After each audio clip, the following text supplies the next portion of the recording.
دي وی پلانی بابا له لاړ شه ننکۍ به دې جوړېږي د بل بابا له لاړ شه که غوږونه دې خوږېږي دا بل بابا د ته دی چې ته به پېښه کېږي په لاس او خپو کو باد وي د دې بل سره جوړېږي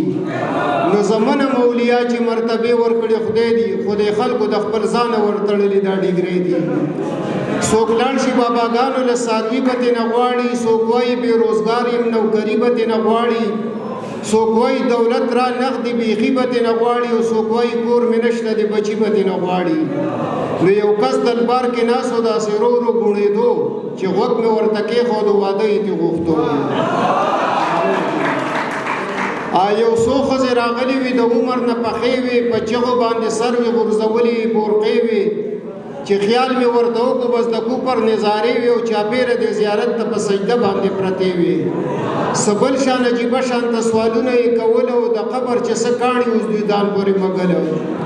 نو یوې وی بابا خاون مې نه مني خبره تعویذ او دم درود پې اثر نه کوي د سره دی بلې وی زما خو هم د خاون نه کېږي یره او دا کور ته نه خالي که چې بیا ګرځم بې خطره نو د ده نه کونډه ښه یم بابا وایي که څه غم او که دا کار دې ونه کړو کرامات دې نه منم نو بیا بلې وی بابا چې جهنم دې راته کورو غلطي مې پکې نشته بې ګناه سوځم په اورو د زوی دا زړه مې که د خپلې ښځې نه ته تورو یا مړه دغه بلا که چې شم خلاصه د انګورو نو ماوې خانه دا سوال دی د کوو قابل خو نه دی او یا ترورې دا بابا دی اجرتي قاتل خو نه دی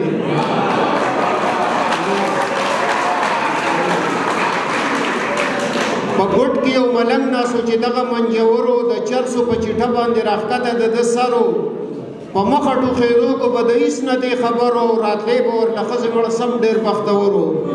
نو د مالګې یوه لوی شکرې مخې ته پرته وه او دم کړې دی ملنګ وه چې دا خلکو له خوړده وه او دا ښځې چې انګاره بیا په لار مشغولېدلې یو بل سره یې خپلې مسلې بیانولې یوې وی چې بېګا مې ټوله شپه خپې خوږېدلې او سحر وختې خو ځکه دی بابا له هم راغلې نو دی بلې وی ساده ښځې د ده کار خو بدل دی د نورو مسلو نه دی د خپو بابا خو بل دی